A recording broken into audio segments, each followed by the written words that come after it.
You ask Tiger to solve. This deals with linear equations with one unknown. The final result is x equals -5/2. Let's solve it step by step. Simplify the expression.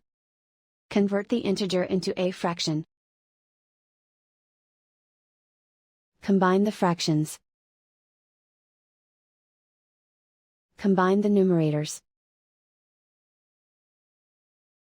Multiply the fractions. Simplify the arithmetic.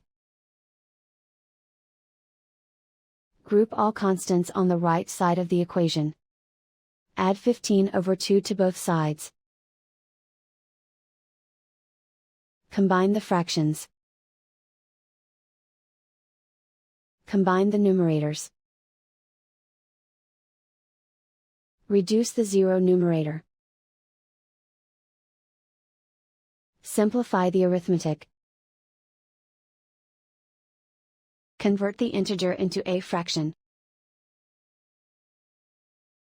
Combine the fractions. Combine the numerators.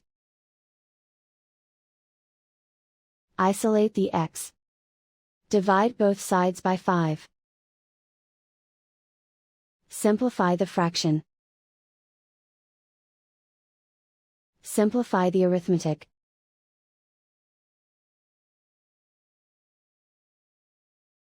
And so the final result is x equals -5/2.